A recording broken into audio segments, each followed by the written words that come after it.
Welcome dear students. इससे पहले की क्लास में हमने सिंगल पॉइंट कटिंग टूल और उसके विभिन्न अंगों के बारे में पढ़ा है। और जैसा कि मैंने इससे पहले वाली क्लास में आप लोगों से वायदा किया था कि इस क्लास में हम लोग सिंगल पॉइंट कटिंग टूल के विभिन्न कोण और उनके प्रभाव के बारे में पढ़ेंगे। तो आइए स्टार्ट करते हैं।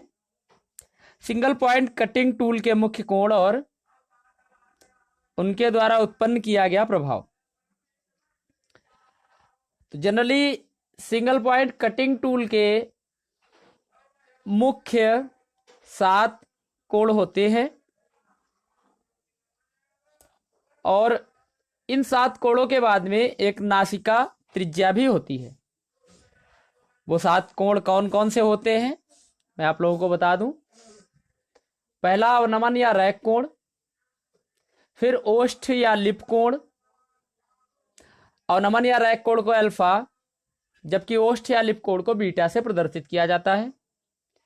फिर तीसरा है अवकाश कोण, चौथा कर्तन कोण, पांचवा सहायक कोण, छठा सिरा कर्तन कोण और सातवां पार्श्व कर्तन कोण।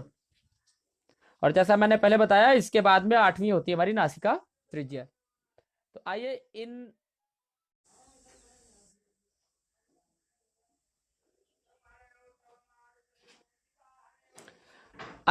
इन 7 कोणों के बारे में और 8वीं नासिका त्रिज्या के बारे में पढ़ते हैं। ये क्या इफेक्ट डालते हैं उसके बारे में भी पढ़ते हैं। चित्र आप लोगों के सामने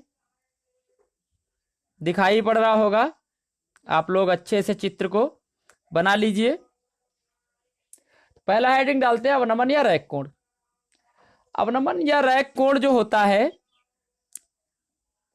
वह हमारा जो टूल होता है उसका फलक फेस और आधार के समांतर एक तल के मध्य बना होता है। इसे अल्फा से प्रदर्शित करते हैं। इसका मुख्य कार्य चिप्स को औजार की कर्तन धार से अलग करना होता है।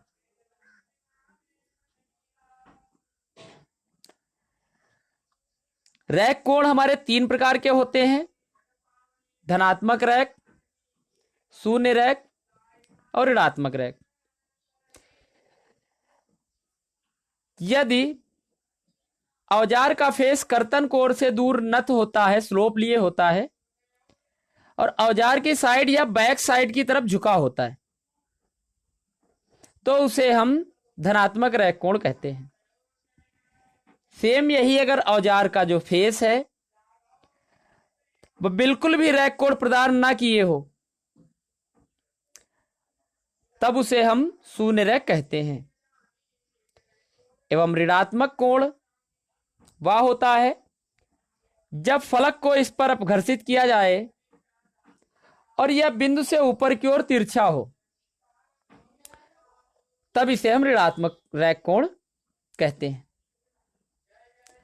अगला है हमारा ओष्ठ या लिप कोण। तो ओष्ठ या लिप कोण फेस और पार्श्व या साइड के मध्य के कोण को कहते हैं। ओष्ठ या लिप कोण औजार की सामर्थ्य को बढ़ाता है और ऊष्मा का निष्कासन करता है। अब इसके बाद में अगला है हमारा अवकाश कोण। अवकाश कोण की बात करेंगे यह कोण औजार की क्षैतिज अवस्था में उसके सामने के अथवा दोनों ओर के उन पृष्ठों से बनता है जो कर्तन कोण में मिले हुए एवं उसके नीचे होते हैं।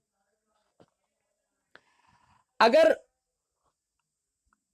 हमारा ओष्ठ या लिप कोण अधिक होगा तो सीधी सी बात है अवकाश कोण और अवनमन या रैक कोण दोनों ही कम होंगे।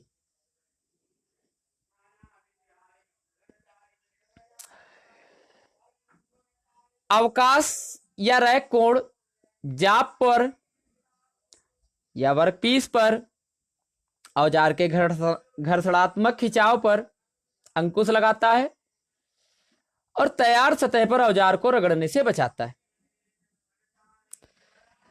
फिर अगला है कर्तन कोण।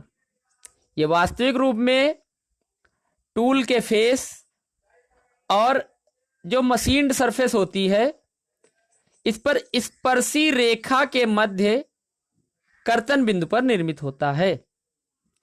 और जैसा कि नाम से स्पष्ट होता है कर्तन कोण हमारा काटने वाला कोण होता है। तो किसी भी जॉब की कटिंग डिपेंड करती है कर्तन कोण पर। फिर अगला है हमारा सहायक कोण। सहायक कोण औजार के पार्श्व तथा कर्तन बिंदु से औजार के आधार पर खींची गई लंब रेखा के बीच के कोण को कहते हैं। सहायक कोण कटिंग कोण को सहायता प्रदान करता है या टूल को सहायता प्रदान करता है कि वह कटिंग परफॉर्म करे या मशीनिंग परफॉर्म करे। फिर अगला है हमारा सिरा कर्तन कोर कोण। तो सिरा कर्तन कोर कोण जो होता है इससे पता चलता है कि समतल जिससे औजार का सिरा बनाया गया है वह नासिका से एक कोण पर घिसकर शंख के पार्श्व की ओर ढालकर बनाया गया है। यह कोण कार्य में औजार को प्रविष्ट कराने में सहायक होता है। मतलब इसके द्वारा ही हमारा टूल औजार के अंदर की ओर मशीनिंग करने के लिए जाता है।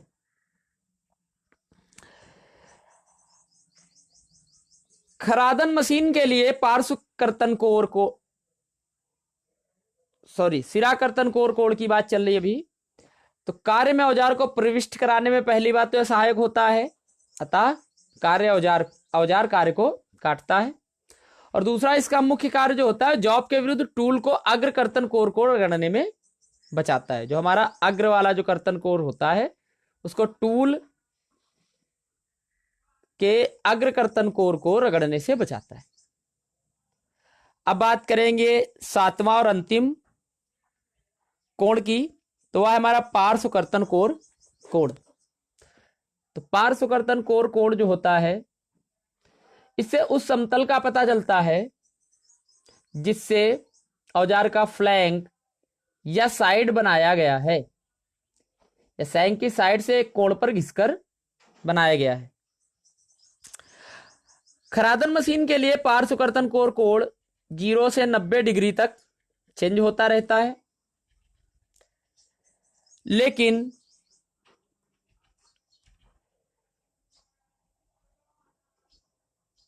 अगर हम बात करें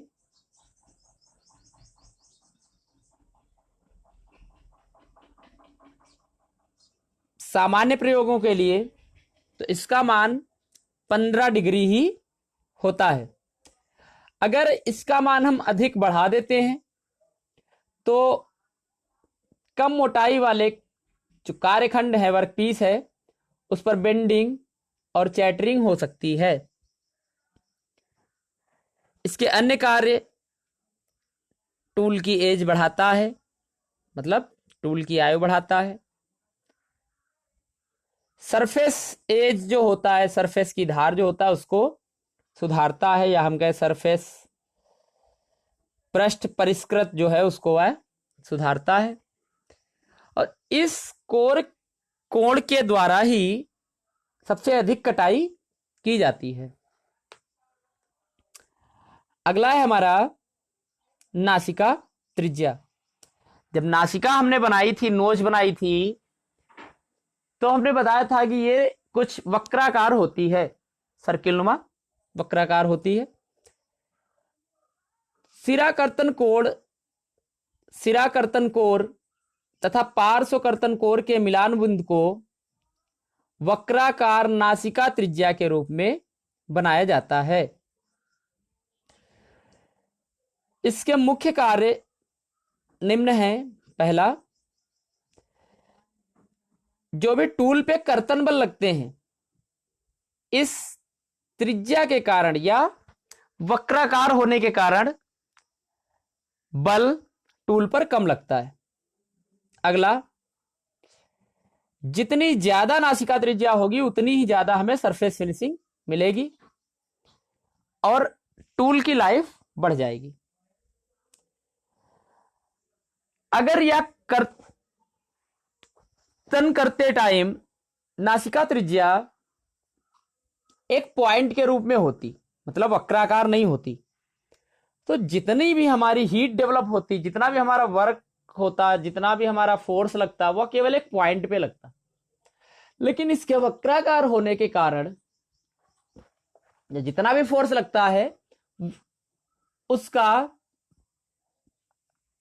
क्षेत्रफल बढ़ जाता है, मतलब अधिक क्षेत्रफल पर हमारा लोड या फोर्स लगता है और इस कारण किसी एक पॉइंट का घिसाव ना होकर और एक वक्र सतह पर घिसाव होता है, अतः टूल घिसने के चांस कम रहते हैं। हीट सारी जगह पे फैलती है और धीरे धीरे एटमॉस्फेयर में रिलीज हो जाती है, अतः ज्यादा हीट भी डेवलप नहीं होती। सीधी सी बात, टूल की एज बढ़ जाती है। अगर नासिका त्रिज्या को हम काफी ज्यादा बढ़ा दें, जैसे जब इतने फायदे हैं नासिका त्रिज्या के तो हम इसको और भी बढ़ा दें, लेकिन अगर हम इसको ज्यादा बढ़ाते हैं तो चैटरिंग उत्पन्न हो सकती है और हमारा वर्कपीस या टूल खराब हो सकता है। रुच्छ खरादन के लिए सामान्य नासिका त्रिज्या 0.4 mm, जबकि फिनिशिंग खरादन के लिए परिष्कृत करने के लिए 0.8 mm से 1.6 mm तक रखी जाती है। तो आज के इस क्लास में बस इतना ही, मिलते हैं नेक्स्ट क्लास में। Thank you class.